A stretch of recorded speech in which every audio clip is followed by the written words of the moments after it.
mirada por Chihuahua. Vamos a visitar una zona arqueológica que es la más importante de la cultura de Casas Grandes, una cultura que se desarrolló en el norte del país, que no corresponde a Mesoamérica. Vamos a ver más adelante a qué nos referimos. Un pueblo que tiene que ver mucho con Paquimé por la cerámica, por el uso del barro y por uso de esas piezas que vamos a ver que son excelsas. Y por último, vamos a conocer un poco de los menonitas, esos grupos europeos que llegaron a México con fines religiosos. Entonces vamos a dar inicio con nuestro tour. Bienvenidos nuevamente, muchas gracias. Otra mirada por el estado de Chihuahua. Entonces, nuestro recorrido va a iniciar, vamos a partir desde la ciudad de Chihuahua y ahí vamos a tomar carretera unos 300 kilómetros rumbo a Casas Grandes, que es donde se encuentra la zona arqueológica de Paquimé. Se puede llegar a Ciudad Juárez y de ahí bajar a Casas Grandes o tomar directamente hacia ese rumbo. De Paquimé vamos a recorrer unos 30 kilómetros, muy cerca de ese poblado, para llegar a un pueblo que se llama Juan Mata Ortiz. Juan Mata Ortiz fue un revolucionario al cual le tomaron su nombre para colocarlo en ese pueblo. Y después, de Ciudad de Chihuahua, 100 kilómetros hacia el sur, se encuentra Ciudad Cuauhtémoc, una comunidad menonita que vamos a entender parte de su historia. Y vamos a iniciar nuestro tour. Vamos a viajar directamente hacia la zona arqueológica de Paquimé. Paquimé se encuentra en una región que se le conoce como Oasis América. Bien sabemos que las culturas mesoamericanas se encuentran en Mesoamérica, es por ello que su nombre. Vamos a ver rápidamente este mapa. Tenemos aquí 3 regiones. La región verde corresponde a Mesoamérica, que es la sede de las culturas que normalmente conocemos, aztecas, mayas, ciudades, estados como Cacaxtla, Xochicalco, Teotihuacán, La Quemada en Zacatecas, los mayas hacia el sur. Esa zona verde es donde se encuentra el mayor número de asentamientos mesoamericanos. A eso se le corresponde el nombre de Mesoamérica. Pero más al norte, que regionalmente ya no es Mesoamérica, tenemos otras 2 zonas. De color morado se le conoce como Oasis América. ¿Por qué oasis? Porque vamos a ver más adelante, es un valle fértil, pero también semidesértico. Esa zona morada corresponde a los estados de Sonora, Nuevo México y Chihuahua. Y la parte derecha, que es la zona anaranjada, a esa región se le conoce como Aridoamérica, la parte más seca. Entonces, nuestro país, hablando de culturas precolombinas, está cubierta por estas 3 grandes regiones. Oasis América, que es la que nos compete el día de hoy, Aridoamérica y la que ocupa la mayor parte de nuestro territorio, la zona verde que se conoce como Mesoamérica. Entonces, para marcar unas diferencias de dónde estamos ubicados el día de hoy. Esta zona es un valle, como podemos ver, donde desde el siglo XVI, a la llegada de los españoles, ellos conocieron este sitio de Paquimé y muy cerca de ahí se estableció un convento por los franciscanos que se llamó de San Antonio de Padua de Casas Grandes. Esta es una vista de la geografía y de la tierra que existe en esta parte norte del país. Vean, Paquimé lo tuvimos ahí en ese extremo, una zona desértica donde combina algunos valles fértiles. Es por ello que se le llama Oasis América.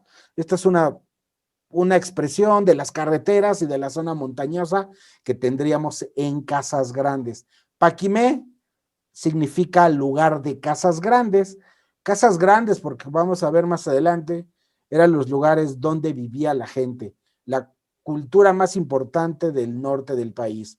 Cultura Casas Grandes. Entonces, cuando llegamos a este sitio, que está resguardado por el INAH, como pueden ver en la imagen, tenemos pueblos a un costado y respetando el territorio de la zona arqueológica de Paquimé.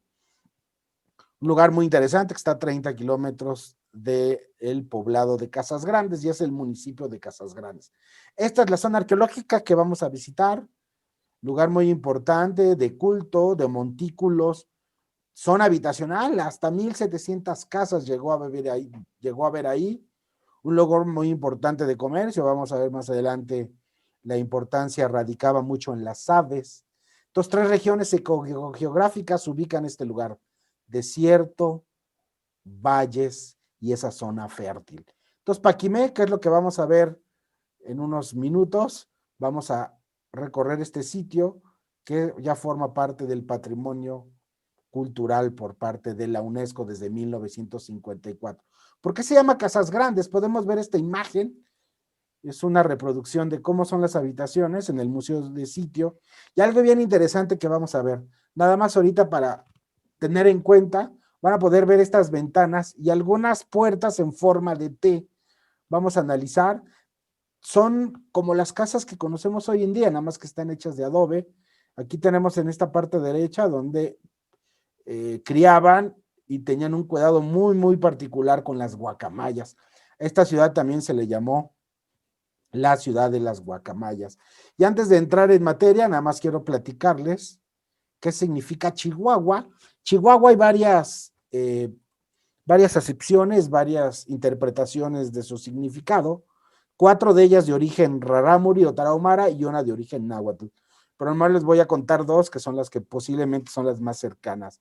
Sabemos que la letra Chihuahua, la palabra Chihuahua, la dividimos en chi, esto es en rarámuri. Chi, como la CHI, significa lugar, gua significa agua, pero tiene dos guas, entonces Chihuahua. Entonces lugar a 2 aguas. Entonces, lugar, agua, agua, porque los 2 aguas nos dan las 2 aguas, tomando como base 2 ríos que cruzan la ciudad de Chihuahua, el río Chubiscar y el río Sacramento. Entonces, esa zona, al coincidir esos 2 ríos, en Rarámuri le llamaron junto a 2 aguas. Y tomando el náhuatl como base, como referencia, la palabra Chihuahua la podemos dividir en X y Xi, que significa así, y Cagua significa seco o arenoso. Bien sabemos que esa región del país es semidesértica, entonces posiblemente la ciudad de Chihuahua, el estado de Chihuahua, pudiera ser, tomando el náhuatl como referencia, que significa así seco o arenoso. Cualquiera de las 2 significados, como podemos ver, tiene muy representado, muy marcada lo que es la naturaleza. Y esta pintura que estamos viendo nos va a servir mucho para entender la cerámica que vamos a ver más adelante. Esta pintura se encuentra en el Museo de Sitio, del Museo de las Culturas del Norte. Esta figura que vamos a ver cómo la interpretan, cómo es parte de la escultura. Hoy en día también es un lugar donde se encontró muchos caracoles y conchas. Y Paquimé significa lugar de casas grandes, que es el nombre de la cultura. Más hacia el norte, hacia Madera, hay varios sitios arqueológicos que las casas, y así como lo podemos ver, son casas grandes, es por ello que se llama así. Existe un primer documento en Casas Grandes que identifica ya Paquimé desde 1584. Hay un informe que dejó un señor llamado Baltasar de Obregón, que un señor también joven llamado Francisco de Ibarra, al parecer quedó 3 días en este sitio, pero ya desde 1584 teníamos evidencias de este sitio que estamos viendo. Es una ciudad tipo romana que él llamó Entre los Valles, un valle muy poblado de casas grandes. Entonces lo que estaríamos viendo de adobe, esa arquitectura de tierra, se les ocurrió decir son casas grandes, y es por ello que se le conoce como la cultura de las casas grandes. Esta ciudad está llena de montículos, ciudad habitacional, de donde hubo 1,700 cuartos. Ya 100 años después de ese evento, por ahí de 1663, los franciscanos construyeron el convento de San Antonio de Padua de Casas Grandes. Este complejo protegido, que tiene que ver con el pueblo que está a un costado, consta de 25 hectáreas, y estamos viendo a lo lejos que existen estructuras ceremoniales muy representativo en formas únicas. Cuando visitamos Paquimé, hay que entenderlo en varias situaciones. En su fundación, por ahí del siglo XI, las casas a las construcciones que hicieron se les llamaban como casas semisubterráneas, que es lo que estaríamos viendo justamente frente a nosotros. Ya después, en un resurgir, en una evolución, ya más adelante, cambió la arquitectura como una arquitectura de tierra, una arquitectura de casas, como casas grandes. Entonces es bien interesante ver cuando visitamos el sitio, existen estructuras que están debajo de la tierra y esto se le conoce como casas subterráneas. Estas casas subterráneas obedecen a la fundación del sitio. Posteriormente, con el progreso, fue un lugar donde lo habitaban los clanes, se dio el resurgimiento de esta ciudad. Fiel a las culturas mesoamericanas, tenemos la cancha de juego de pelota. Este juego de pelota que estamos viendo es una versión sencilla de las canchas que se elaboraban en Mesoamérica. Y no es casual que esta cancha, como hemos visto, se encuentra en un lugar ceremonial. Vean, también tiene la forma de I latina, a pesar de que estamos en una zona totalmente distinta a Mesoamérica, sí hay influencia. Este lugar fue un lugar de comercio y vamos a ver más adelante con sus aves de corral que venían del sur, es decir, que había un trueque, había un intercambio comercial. La construcción de este edificio que estamos viendo, los gobernantes estaban influenciados por los supuestos de una nueva religión basada en un tributo y en las nuevas formas de organización social que se dieron en este lugar. Casas Grandes, Paquimé, fue la ciudad-estado que englobó y tuvo un control de todas las culturas de Oasis América. No nada más fue la zona de México, también tiene relación con el estado de Sonora y con el estado de Arizona y de Nuevo México. Igual los juegos de pelota, como en otras culturas, el pueblo no estaba acostumbrado a las tradiciones y estas fueron desafiadas y muchas de estas fueron representadas en el juego de pelota. Entonces, esta es una de las canchas que cuando entramos al sitio, vean una forma de I latina, no es la clásica cancha de pelota de talud y tablero que tenemos un aro, aquí posiblemente tenía otra representación, pero lo que sí es un patrón es de que se jugaba y se practicaba para fines ceremoniales y rituales. Estas canchas se utilizaban para fundar su propia ciudad a través de la cosmovisión. Montículos son los que sobresalen en este sitio arqueológico. Vamos a ver este otro monumento que es de los más importantes, que se le conoce como el Montículo de la Cruz.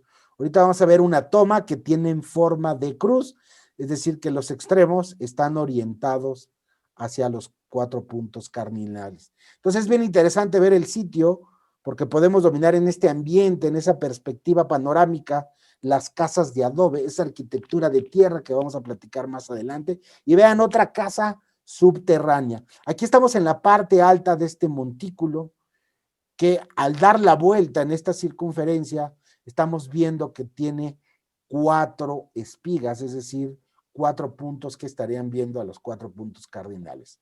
Vamos a aprovechar para seguir viendo este Oasis América. Finalmente estamos en una zona desértica, pero al fondo, vean cómo se ven los valles. Recordar que esta zona es un conjunto de valles enclavados en el desierto. Vamos a caminar por ahí más adelante para ver algunas casas, los patios, una ciudad de comunicación. Vean, ahí tenemos un extremo del montículo, el segundo extremo, el tercer extremo y por último el cuarto. Es decir, que si tenemos una flor, tenemos una vista, vuelo de águila, como vamos a ver ahorita, estaríamos viendo un montículo de la cruz. Los extremos están orientados hacia los puntos cardinales. Aparentemente se construyó para la observación solar. Vean, aquí tenemos nuestra cruz, ¿ya vieron? Aquí están los 4 puntos y en medio tenemos lo que es la cruz. Este lugar se construyó posiblemente para la observación solar y así como para marcar las estaciones del año. Esto resulta indispensable para estas culturas porque marcan los tiempos para la siembra y la cosecha de los alimentos. Los originarios de Paquimé dependían en mayor medida de la agricultura temporal y de riego.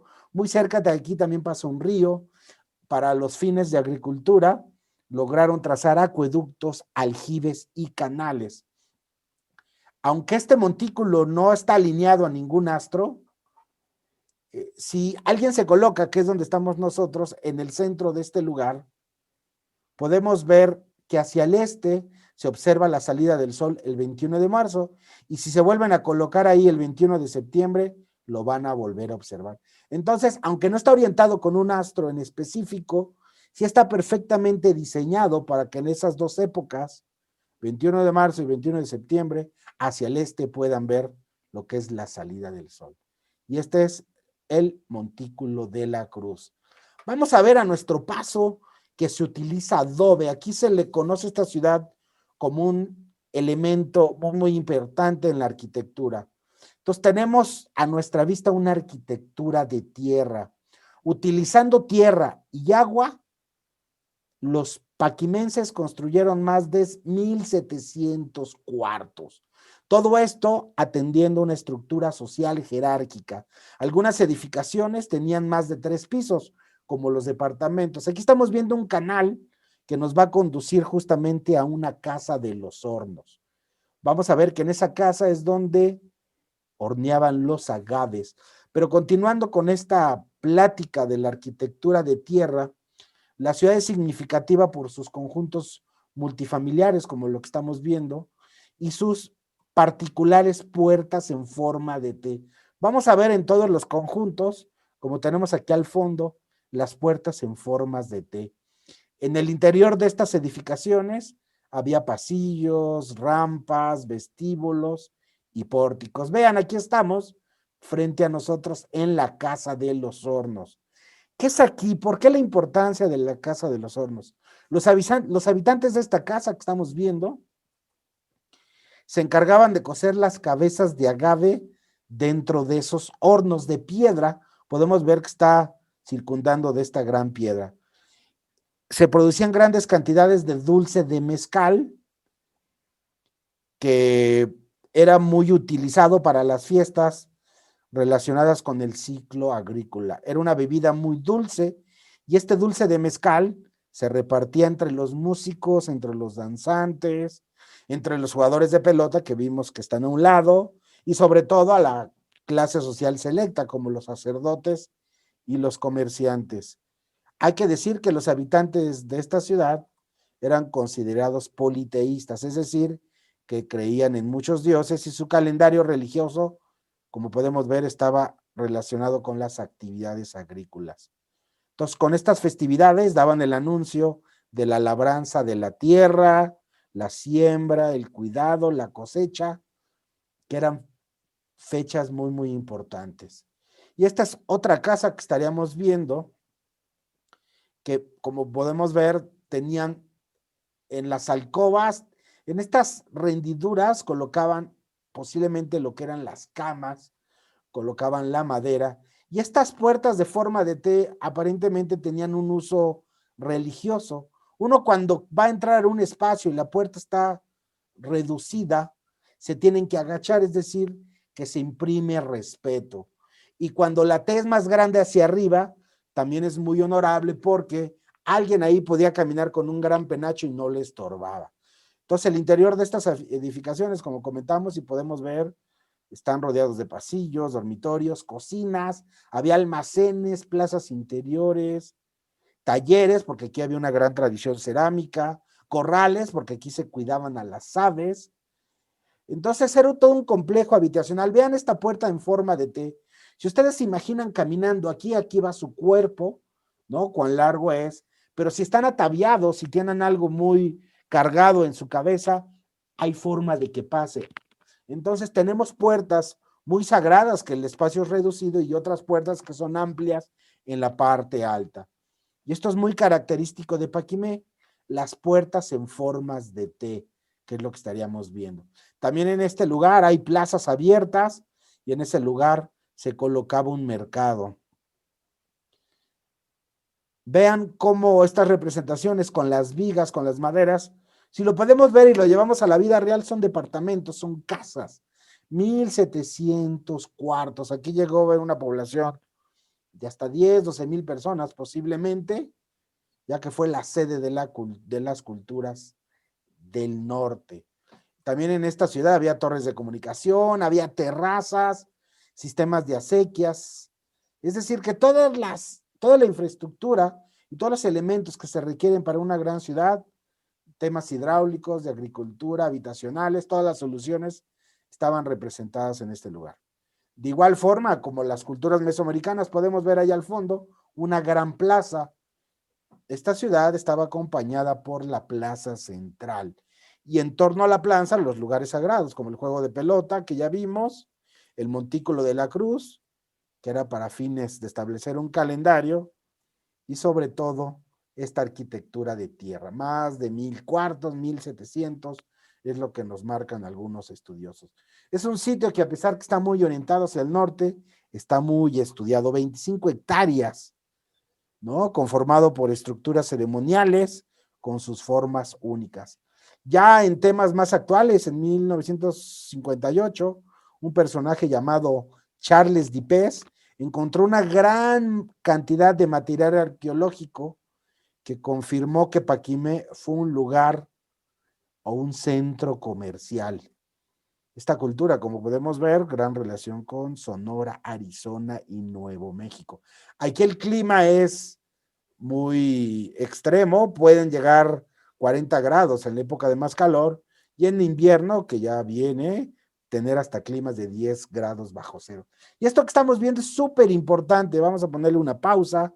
Esta ciudad también se le llamaba como la ciudad de las guacamayas. Es en este lugar que estamos viendo donde se criaban guacamayas.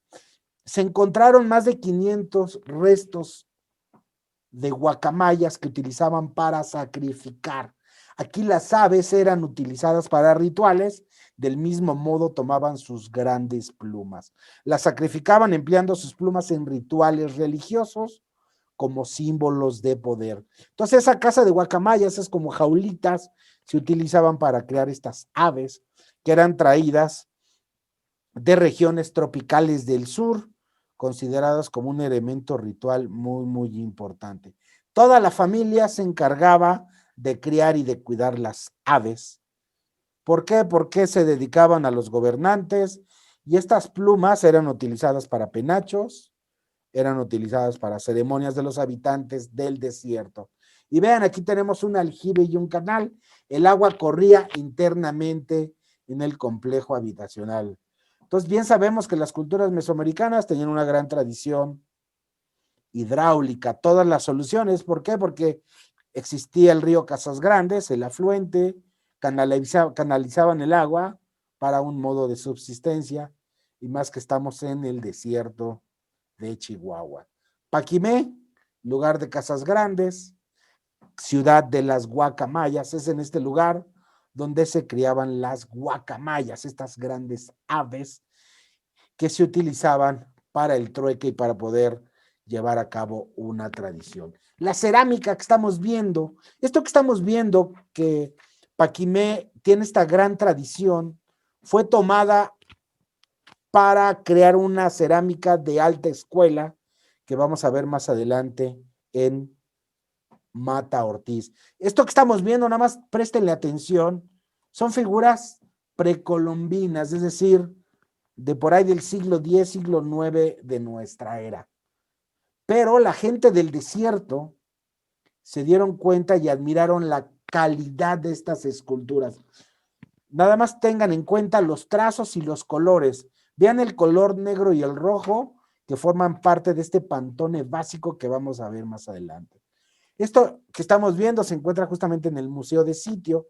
Entonces, esta escultura, esta cerámica es importante porque es la que se traduce hoy en día en la ubicación de Juan Mata Ortiz. Y de ahí vamos a viajar a un pueblo muy pequeñito donde existe un pueblo de alfareros llamado Mata Ortiz. A unos 15, 20 minutos de Paquimé, por esa misma zona desértica y montañosa, vamos a llegar justamente a ese lugar. Uno de los lugares más importantes de esta gran tradición de Mata Ortiz. Es muy famoso porque la cerámica que se produce aquí ya es de exportación. Y vamos a ver más adelante un personaje, vamos a platicar rápidamente de Juan Quesada, que es el pionero de la técnica que vamos a ver más adelante. Entonces vamos al pueblo de alfarero de Mata Ortiz. En este lugar, los norteamericanos instalaron el aserradero más grande del mundo en su época. Podemos ver la parroquia de San José y toda esta tierra, todo este elemento natural que estamos viendo.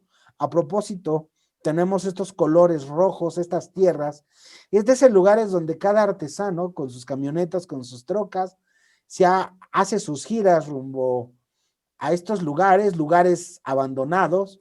¿Qué es lo que hacen los alfareros, los artesanos? Toman sus camionetas, así se lo platican a uno, toman 10, 20 costales, se meten en la sierra y llenan de tierra y de piedra. No les importan los materiales, llenan sus costales que les sirve de materia prima hasta por 2, 3 meses. Y ya posteriormente a ese le dan un proceso de elaboración para elaborar la cerámica. Pero esto que pudieran ser ruinas, que pudieran ser lugares totalmente olvidados, de esos lugares toman las materias primas para fundir lo que es el barro y poder obtener una consistencia que es la que se requiere. Esta es una panorámica de este poblado de Mata Ortiz, que es reconocido a nivel nacional e internacional porque sus artesanos de la localidad, encabezados por Juan Quesada, reviven una tradición. ¿Qué tradición? Como la que vimos en la cultura de Paquimé. Esas piezas que vimos en el Museo del Sitio, las vamos a ver aquí, van a ser muy similares. Juan Mata Ortiz toma el nombre de este pueblo y fue un militar en 1925 que combatió con los apaches de la región. Entonces Juan Mata Ortiz, de este lugar, combatió a los apaches de la región y en honor a él se le nombró este gran pueblo. Esta es la estación de tren que hoy en día acobija a los artesanos.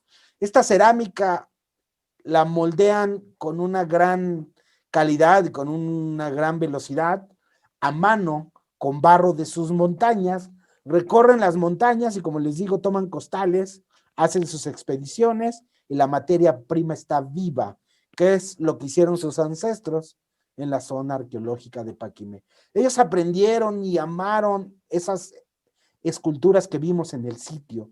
Entonces, para retomar esa tradición de 600 años, surge este pueblo de Mata Ortiz. Ahorita con las piezas les voy a explicar cuál es el proceso de elaboración de esta gran cerámica.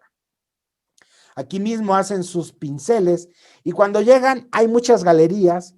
Es un pueblo que ustedes lo ven, pensarían que no hay gran actividad, pero estas galerías, pueden visitar galerías más importantes del mundo, de México las más finas, vayan a Polanco, a Reforma, San Ángel y van a ver ollas de Mata Ortiz. Y este personaje, Juan Quesada y su familia, fueron los pioneros. Juan Quesada te platica porque uno entra a su taller y a su pequeño museo y a su tienda, y él dice cuando llegan 2, 3, hasta 4 personas, él por el placer de compartir les explica la tradición, les enseña. Pero él cuando ya ve un grupo más grande, ya ahora sí pone una cuota porque ya tiene otros fines. Entonces lo que vamos a ver ahorita, que nos abran la puerta, vamos a ver las esculturas y las ollas. Muchas de estas son pintadas por tintes naturales. Los pinceles están hechos con cabello humano. Y vean, están tomando elementos mesoamericanos, colores base, el color negro y el rojo. Ellos toman diseños ancestrales, pero al ser un arte, al ser ya una alta escuela reconocida a nivel nacional e internacional, ya le ponen un elemento más contemporáneo. Cada quien toma su propio diseño, que es lo que estaríamos viendo ahorita. Entonces es una inspiración de las antiguas culturas que habitaron este valle. Y tiene que ver mucho con Paquimé, no lo olviden. Vean esta decoración, no es otra cosa más que remembrando las culturas de Paquimé. ¿Cuál es el proceso de elaboración de esta cerámica? Ese barro que recopilan en las montañas, lo colan para obtener una consistencia y una textura fina, fácil de manipular. Posteriormente, el artesano le da la forma deseada, moldeando la pieza con sus manos y la dejan secar. Una vez que la pieza está seca, se lija para corregir algún desperfecto o alguna imperfección que pudo haberse generado durante el proceso. Después del lijado de la pieza, se pule y le dan un brillo. Aquí podemos ver un rojo, las anteriores eran negras, colores naturales. Y después de este pulido, proceden a colocarle la pintura en la pieza, que es lo que estaríamos viendo ahorita, una figura ya terminada. Y el artista plasma su diseño sobre la pieza, utilizan pinturas vegetales. Cada obra que están viendo ustedes es única, de acuerdo al concepto y a la imaginación del propio artista. Difícilmente van a ver diseños iguales. Vean, cada uno tiene su diseño, algunos con bajorrelieves, toman la naturaleza. El negro y el rojo son los colores base. Entonces, una vez que la pieza es pintada, va directamente al quemador para fijar los colores. Aquí tenemos otro tipo de artesanía, vean. Y esta pieza la vimos en el museo. Entonces, si ustedes comparan las dos piezas, no habría diferencia. Nada más 600 años de diferencia en el tiempo.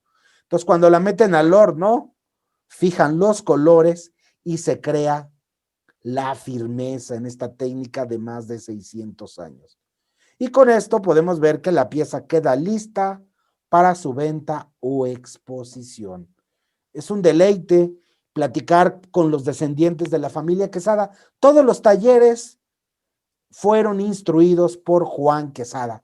Esta es parte de su museo, de su casa y de su galería. Entonces, ustedes cuando van, con mucha suerte lo van a poder ver. Es un señor que todos los días visita la montaña, trae su camioneta y trae piedra, trae tierra, trae adobe. Esto es lo que estaríamos viendo. Tiene muchos reconocimientos. Juan Quesada, que es una pieza, puede costar desde los 800,000 hasta los miles de pesos. Vale la pena para poder ver esto. Ahorita que acabemos el tour les voy a enseñar yo una pequeña piececita que tengo aquí en casa. Y esta es la zona, vean, semidesértica.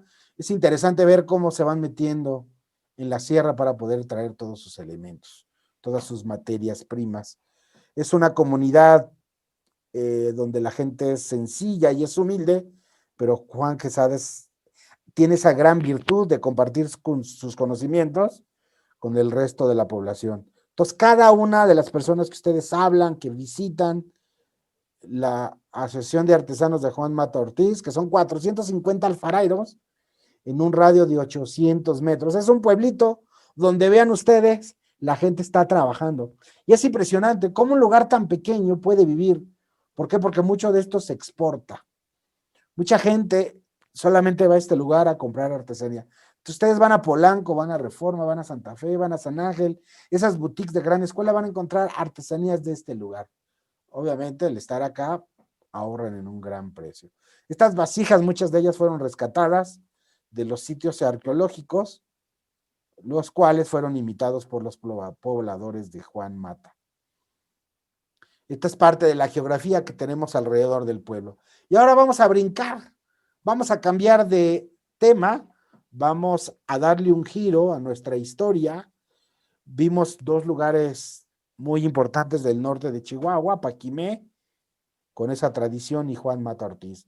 Regresamos a la ciudad de Chihuahua, caminamos 100 kilómetros hacia el sur y llegamos a una ciudad de menonitas, la ciudad Cuauhtémoc. Esta ciudad, que se encuentra a 100 kilómetros de la cabecera, es considerada como la puerta de entrada a la Sierra Tarahumara. Esta zona es plana, pero después de que abarcan y pasan la zona de Ciudad Cuauhtémoc, empezarían ya el camino hacia las Barrancas del Cobre. Esta ciudad Cuauhtémoc es famosa porque se dedican totalmente al comercio y vamos a ver grandes comunidades menonitas. Entonces, alrededor aproximadamente de este lugar hay más de 120,000 personas dedicadas al comercio, a la agricultura. En invierno, si ustedes van, va a haber nieve. Entonces, hay que decirlo, tiene influencia de los Estados Unidos. Uno pareciera cuando ve las casas y las calles son totalmente simulando a lo que es al otro lado. Entonces, esta zona también es muy importante porque la manzana de la región es una de las más importantes de este lugar.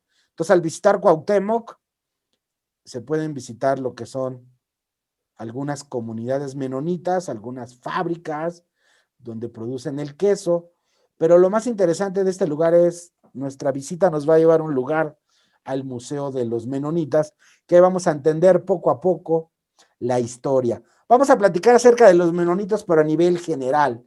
En 1517 en Europa existe una reforma protestante con Martín Lutero. Pero ¿por qué hablamos de los menonitas si tocamos la religión? Porque es es una sociedad totalmente religiosa, muy similar al cristianismo. Vamos a ver ahorita a quienes dirigían su religión y cuál es la historia y lo que sucedía en Europa, en Prusia, en Rusia, en esos Países Bajos, se vino a reflejar en México. Entonces, vamos a iniciar, que en 1517 inicia la Reforma Protestante con Martín Lutero. Esto nos va a llevar a lo que conocemos hoy en día como los menonitas. 1520, 1560 son perseguidos y son convertidos en mártires. Y aquí va a salir un personaje que ahí nos va a dar el nombre de menonitas. 1536, Menno Simons es perseguido. Y de ahí se toma el nombre de los menonitas. Menno Simons se convierte en el líder anabaptista, que es la religión que procesan ellos. Recordar, muchos se empiezan a separar del catolicismo, surgen los luteranos, los anglicanos, y aquí surge un líder anabaptista y se les empieza a llamar menonitas, tomando la palabra de Menno Simons. Entonces, si alguna vez se han preguntado de dónde viene el término menonita, recordar este personaje del primer tercio del siglo XVI, Menno Simons. Posteriormente, vamos a seguir con esta línea del tiempo. En 1560 huyen hacia los Países Bajos y en esa época se sustituye del holandés por un alemán bajo. Ya empieza a haber cambios en los Países Bajos. Esto que estaríamos viendo es cómo hoy en día pueden vivir y de lo que ellos vinieron a traer a México por parte de los canadienses. En 1788 las primeras familias abandonan Prusia y se establecen en Rusia. Esto que aparentemente es tan lejos de nosotros, que es en el otro lado del mundo, son las repercusiones y el origen de los menonitas aquí en México. Es por ello que hay que entender, vamos a entender un poquito la historia de los menonitas. Ya a finales del siglo XIX, migran a Canadá, que aquí ya es parte de nuestra historia. Estos personajes que son fáciles de reconocer por su pelo rubio y los ojos azules. Los hombres usualmente utilizan sombreros de ala ancha y las mujeres utilizan faldas largas. Ya a principios del siglo pasado, en la época de Álvaro Obregón de Canadá, ese grupo que ya había estado previamente con su gran referencia en Prusia, en los Países Bajos, llegan a México. Viene una migración de un primer grupo menonita hace ya casi 100 años. La migración a México, y vamos a darle un vuelto a nuestra historia para platicar de lo que corresponde de los menonitas en México. Ya es una historia más local que vamos a entender más claramente. En 1922, el 8 de marzo, llega el primer tren de menonitas. Llega a un lugar llamado San Antonio, que hoy es conocido como la ciudad de Cuauhtémoc, que es donde estamos viendo. Y empieza su crecimiento con la llegada de este primer grupo de menonitas. Más adelante, continuando ya en 1925, el presidente Plutarco Elías Calles, al saber que era una sociedad pujante, con muchos intereses de por medio para protegerlo, Plutarco Elías Calles visita los campos menonitas. Estas casas que estamos viendo son reales de esta zona, es decir, que tienen toda esa traza europea, muy norteamericana. Entonces, el estado de Chihuahua tiene dominante muchas influencias regionales e internacionales. Entonces, en 1925 los presidentes le dan esa importancia a los campos menonitas. Más adelante hay una recesión. También en esta zona el clima perjudicó mucho y el verano y el otoño de ese mismo año existen grandes epidemias de malaria y tifoidea. La población menonita disminuyó y esto lo llevó a generar una evolución en cuanto a la agricultura, en cuanto a la producción de queso, tratar de ser una sociedad totalmente económica, ya no dependiente de sus tradiciones.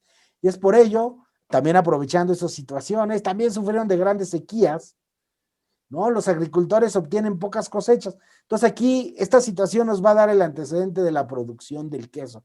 Estaban basando en la agricultura y más adelante surge la producción del queso. que es lo que hoy en día conocemos mucho a estos pueblos menonitas, estas comunidades.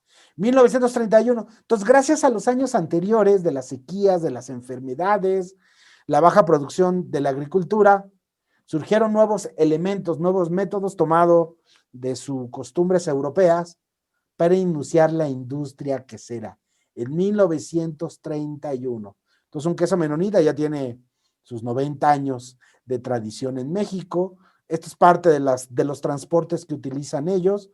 Muchas de las comunidades menonitas parecen granjas, ¿no? Hay que decir que los menonitas son una secta religiosa, que como ya vimos, sus orígenes son de mediados del siglo XVI en Europa. Esta comunidad y este grupo fue fundado con la intención de tener una libertad de culto y de vivir de acuerdo a sus convicciones religiosas, ¿no? Esta historia no nos parece ajena a lo que ha sucedido en el mundo y los menonitas tienen esa similitud. Entonces, esa carreta que siempre fue blanca y eran utilizadas para ir a la iglesia los domingos en la mañana. ¿Por qué? Porque las acobijaba y los protegía de los días fríos. Podemos ver en este Museo de los Menonitas las cajas registradoras que utilizaban. La educación es muy tradicional, los niños por un lado, las niñas por otro. Y vamos a seguir marcando esta historia para tratar de entender la educación. En 1946 se funda la primera colonia hija Ojo de la Yegua, fue la primera colonia. Podemos ver parte de la subsistencia y de las tradiciones menonitas. En 1948 llega otro grupo de Canadá, es decir, ya la zona tenía cierto margen de progreso y es por eso que llega otro grupo. Y en 1963 surge la primera escuela menonita no tradicional. Cabe señalar que empieza a haber esfuerzos porque el sistema educativo menonita fuera reconocido y adoptado también en el sistema educativo mexicano. Poco a poco vamos a ir llegando a esa parte de la historia. Típico de los menonitas, sus vestidos, ¿no? Utilizados para temas rituales, para bodas. Y en 1967, un paso muy importante, se incorpora la primera escuela al sistema educativo estatal. Aquí todavía no estamos hablando de lo que sería la SEP. Más adelante vendrían este tipo de esfuerzos de que sus escuelas surjan lo que es la primaria, la secundaria y hasta los bachilleratos. Gran tradición de quesos, por eso estamos viendo aquí también parte de las conservas que utilizan. Todos son sustentables. Recordar que el menonita vive en su ciclo y entre ellos mismos también se reproducen, no se combinan con otras sociedades. Y en 1970, en esa década, en los 70s, por fin la primera secundaria menonita se incorpora a la SEP. Entonces, en este museo podemos ver claramente cómo vivió el menonita, sus tradiciones, su religión, sus costumbres de hombres, mujeres, sus fiestas. Y algo bien importante también de esta comunidad son sus cantos menonitas. Este es un mapa de Chihuahua. Las zonas de color verde son las colonias menonitas que hay en Chihuahua. También una gran tradición científica, ¿no? Dependen mucho de lo que ellos han podido hacer en la actualidad. Y llegamos al 2014, hace algunos años hubo un censo, la población menonita de Chihuahua llegó a ser de 50,000. Y en México, 90,000. También hay una gran comunidad menonita en el estado vecino de Durango. Vamos a ver ahorita un mapa de algunas comunidades menonitas. Aquí podemos ver mapas con colonias menonitas. Podemos ver Chihuahua, Durango, Coahuila, Tamaulipas y en el sureste, en el estado de Quintana Roo y en Campeche hay comunidades menonitas. Recordar que en Chihuahua hay solo, en el 2014 había 50,000 menonitas y en todo el país aproximadamente 90,000. Entonces las colonias madres menonitas podemos verlas en los estados de Chihuahua y Durango desde 1922. Vale la pena cuando visiten Ciudad Cuauhtémoc ver la arquitectura de la ciudad, esa influencia, pero esas tradiciones, cómo producían el queso, cómo controlaban los negocios, la educación, todas las tradiciones y los cultivos de los menonitas. Las comunidades menonitas producen mucha mantequilla, también son comunidades donde el maíz, el frijol, la cebada, el centeno, el trigo forman parte de su gran actividad. Pero también lo que es la fruta es un gran aliciente para estas comunidades porque lo que son los árboles frutales y el algodón tienen gran importancia. También el ganado es una actividad por toda la comunidad de modo familiar y las fábricas de queso, como bien sabemos, que son famosas en todo el país por su rico sabor. Pues para poder conocer parte de esa tradición, se recomienda visitar el Museo Centro y Cultura Menonita. Los podemos identificar, así viven, vamos marcando el final, continúan esas tradiciones muy de aldeas, de cabellos muy güeros, de ojos azules, las niñas muy características con estos grandes vestidos. Pues ya vamos llegando al final. Las iglesias menonitas son muy características, esta es la arquitectura. Vamos terminando nuestro recorrido por esta parte de Chihuahua.